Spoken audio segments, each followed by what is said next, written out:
Good morning everyone. So welcome to the next tutorial in the JMeter series, and today we will be touching upon JMeter's listener. So listeners are very important as part of the JMeter whole process because whatever request that is going to the server and the response is coming out of that. So users or the testers need a proper representation of the data or the response that is coming, right? So we have many listeners that JMeter use and will be touching upon view results in table, view results tree, aggregate report, and aggregate graph. So basically there are more listeners than these, and every listener has its own importance and usage. So let us open the JMeter now. We'll just add some users. Let's say we have 25 users. Look count as 2. So total we are expecting around 25 into 2, that is 50 samples. So right click on its sampler, add HTTP request. For demo purpose, we're just using the Google server with no path out here, and it would be a GET request. So now we can keep on adding listener. So we have view results in table, then we have view results in tree, then next is aggregate graph, and the fourth one is aggregate report. So there are other listeners also that are useful when you're executing one or the other scenario. For example, if you have put some assertions out there in your test, so you can use this assertion results, which will give you whether your test case executed after putting assertion is pass or fail, right? So now let's go ahead and run the test. No. So you can see my samples are getting generated in all the listeners. 49, 50. We had total of 50 samplers. So we'll just explain all the fields out here one by one. So let's start with view results in table. So basically this is the most simplest form of listener that is used and is very important because a lot of factors out here determine and let you compare the results with the industry standards, right? So for example, sample. This sample ID is all the number of samples you have. For example, I had put 25 users with 2 iterations, so I was expecting around 50 samples here. So that is the 50 sample IDs I have. You scroll down, total of 50 samples ID. You can also select scroll automatically to view the results. Okay. Start time is the time when you are executing your results. Thread name. This is thread group 11111.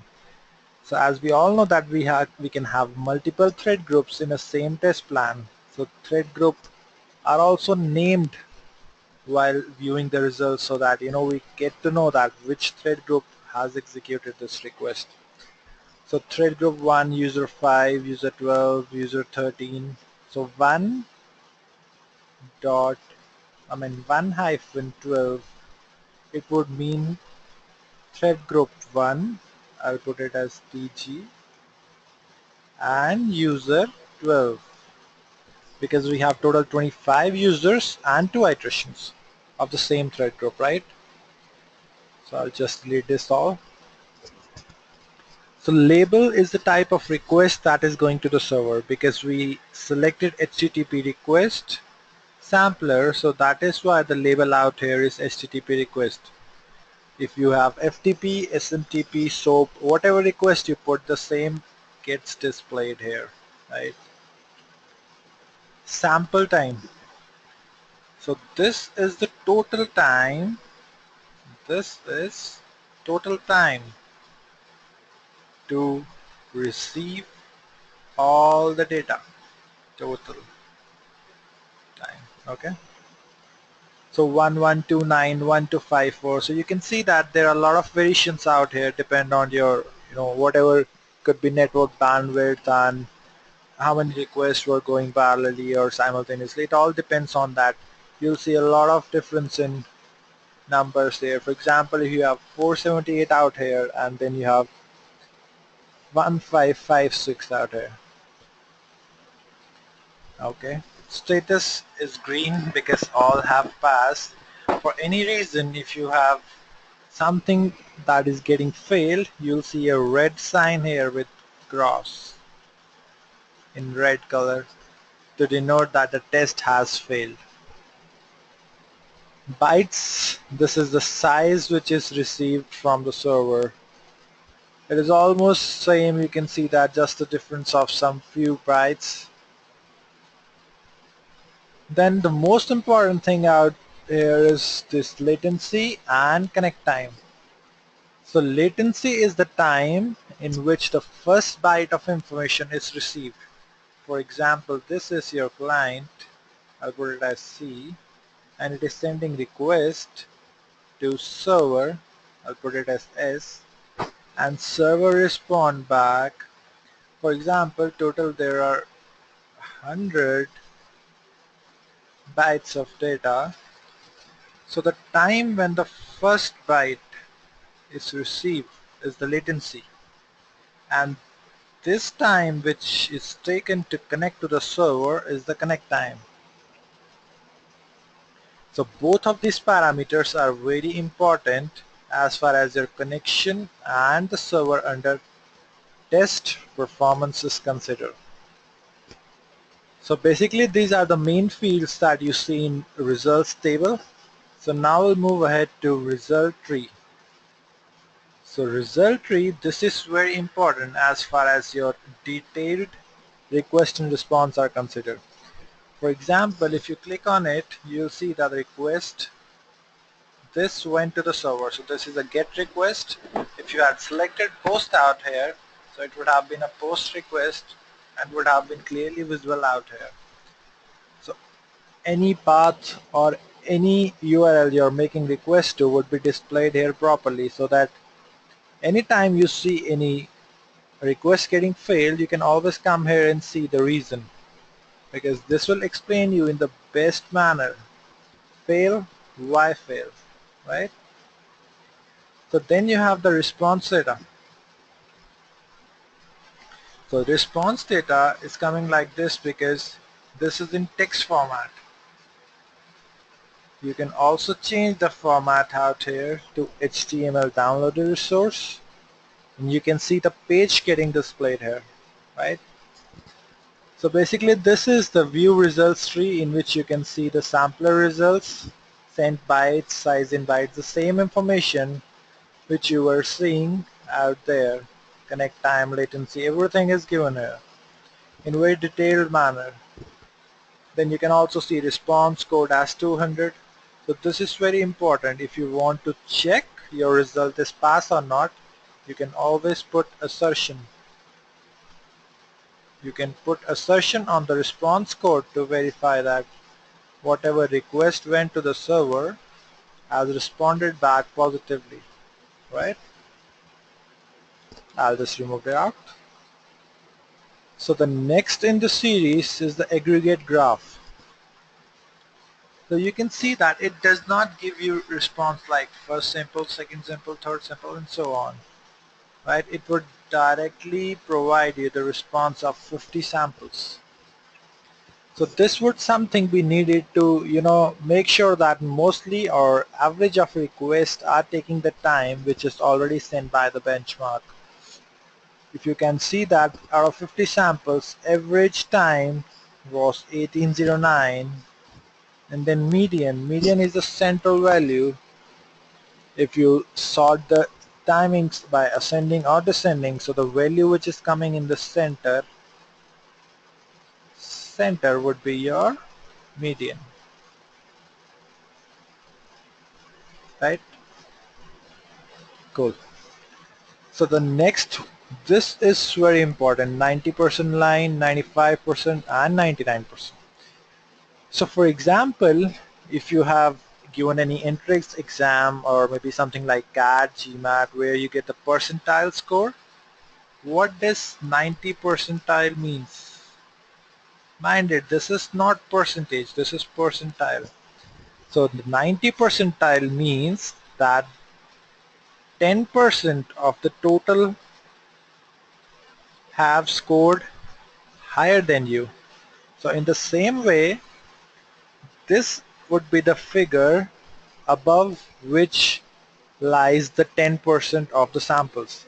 So if you sort by ascending or descending, and you come to know that you have say around 50 samples here, if you see in this results tree, so you have 1129, and you can sort it by descending or ascending, then you can come to know the sample time above which 10% of the samples are there. So what would 10% means? 10% of total samples, that is 50. So it would come out to be 5. So what does this means? That there are total of 5 results that are above this 3593 value. And similarly, it would be 5% above 4642 and 1% above 6569, right? So this is the minimum sample value of all the samples recorded. You can confirm out from here to, with all the samples recorded, you have something minimum around 400 and whatever is given out here, 463. And the next, this is the maximum time taken by any sample. If you have error in your samples, it calculates the error percentage. It will be number of error samples.